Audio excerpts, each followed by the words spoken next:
Chapter 15. It happened after this, that Absalom prepared a chariot and horses, and 50 men to run before him.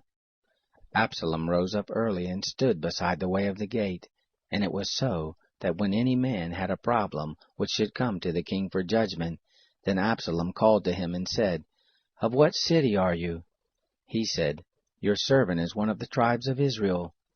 Absalom said to him, "Behold, your matters are good and right, but there is no man deputized of the king to hear you." Absalom said moreover, "Oh, that I were made judge in the land, that every man who has any problem or cause might come to me, and I would do him justice." It was so, that when any man came near to do him obeisance, he put forth his hand, and took hold of him, and kissed him. In this manner Absalom did to all Israel who came to the king for judgment. So Absalom stole the hearts of the men of Israel. It happened at the end of 40 years, that Absalom said to the king, "Please let me go and pay my vow which I have vowed to the Lord in Hebron. For your servant vowed a vow while I abode at Geshur in Syria, saying, If the Lord will indeed bring me again to Jerusalem, then I will serve the Lord." The king said to him, "Go in peace." So he arose and went to Hebron. But Absalom sent spies throughout all the tribes of Israel, saying, "As soon as you hear the sound of the trumpet, then you shall say, Absalom is king in Hebron." With Absalom went 200 men out of Jerusalem who were invited, and when in their simplicity they didn't know anything. Absalom sent for Ahithophel, the Gilonite, David's counselor, from his city, even from Gilo, while he was offering the sacrifices. The conspiracy was strong, for the people increased continually with Absalom. There came a messenger to David, saying, "The hearts of the men of Israel are after Absalom." David said to all his servants who were with him at Jerusalem, "Arise and let us flee, or else none of us shall escape from Absalom. Make speed to depart, lest he overtake us quickly, and bring down evil on us, and strike the city with the edge of the sword." The king's servants said to the king, "Behold, your servants are ready to do whatever my lord the king shall choose." The king went forth and all his household after him. The king left 10 women who were concubines to keep the house. The king went forth and all the people after him, and they stayed in Beth-merhach. All his servants passed on beside him, and all the Cherethites, and all the Pelethites, and all the Gittites, 600 men who came after him from Gath, passed on before the king. Then the king said to Ittai the Gittite, "Why do you go with us? Return and abide with the king, for you are a foreigner, and also an exile. Return to your own place. Whereas you came but yesterday, should I this day make you go up and down with us, seeing I go where I may?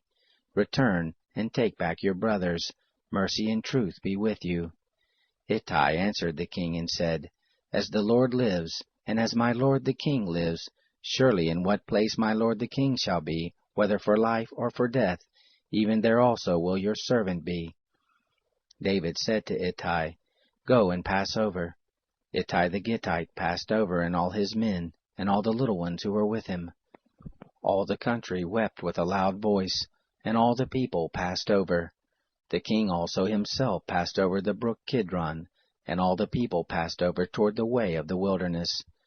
Behold, Zadok also came, and all the Levites with him, bearing the ark of the covenant of God. And they set down the ark of God, and Abiathar went up, until all the people had done passing out of the city. The king said to Zadok, "Carry back the ark of God into the city. If I shall find favor in the eyes of the Lord, he will bring me again, and show me both it and his habitation. But if he says, I have no delight in you, behold, here I am, let him do to me as seems good to him." The king said also to Zadok the priest, "Aren't you a seer? Return into the city in peace, and your 2 sons with you, Ahimaaz your son, and Jonathan the son of Abiathar. Behold, I will stay at the fords of the wilderness, until word comes from you to inform me."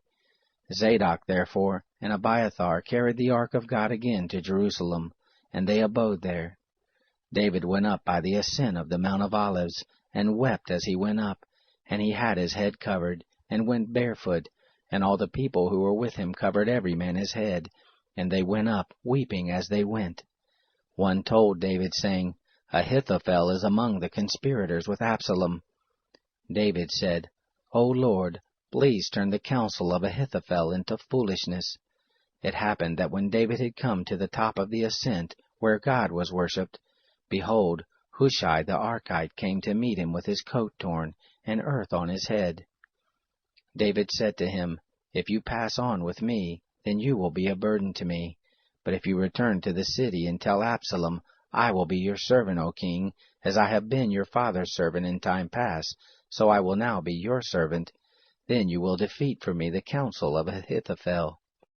Don't you have Zadok and Abiathar the priests there with you?